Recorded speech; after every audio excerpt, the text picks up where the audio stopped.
आज आंतर्जातिक श्रमिक दिवस अवसर में सीआईटी तरफ सारा भद्रक जिले में धामरा, चांदबाली, तिहिड़ी, बासुदेवपुर, बंत, आगरपड़ा, धामनगर, घुसुरी, भद्रक सहर पुराना बजार, चंदन बजार, कचेरी बजार, बंद छक, चरंपा, रेलवे स्टेशन ये समस्त स्थान रे सीआईटी तरफ डबल इंजिन सरकार श्रमिक विरोधी जो श्रम कोड 4टी आनी तार प्रत्याहार दाबी करी एवं समान काम को समान मजूरी दैनिक 8 घंटा काम करने परिवर्ते सरकार आनीथिबा जो श्रमिक विरोधी आईन महिला बेल को राति रे काम करने जो आईन आनी तार प्रतिवाद करी सारा जिले में लाल पताका उत्तोलन होईछि।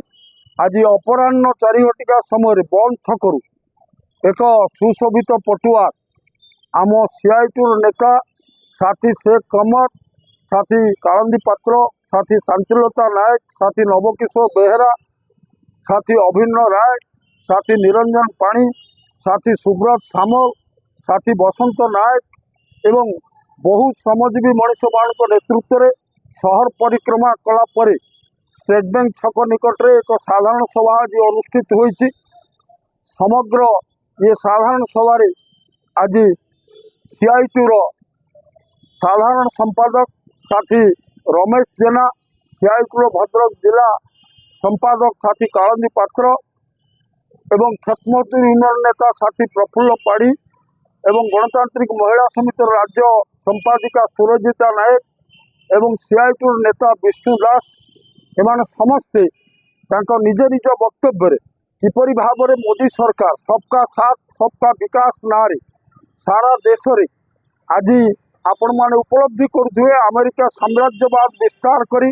ईरान उपरे इस्राएल सहायतार जो आक्रमण चलती ता पाखरे नरेंद्र मोदी सरकार नतमस्तक करिछि एवं देश भितर समस्त राष्ट्रायत्त शिल्प कल कारखाना ऑफिस दफ्तर को अदानी अंबानी एवं कॉर्पोरेट कंपनी मान को बिक्री करुछि जेतेबेले श्रमिक श्रेणी ता विरुद्ध में स्वर उत्तोलन करुछि।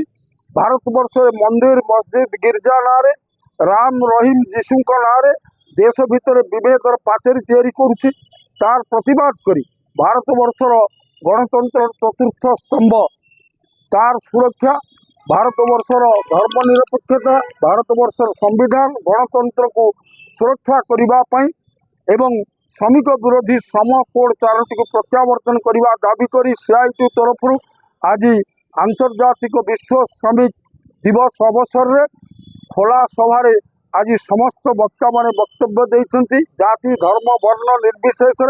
आम देशर पवित्रता भाईचारा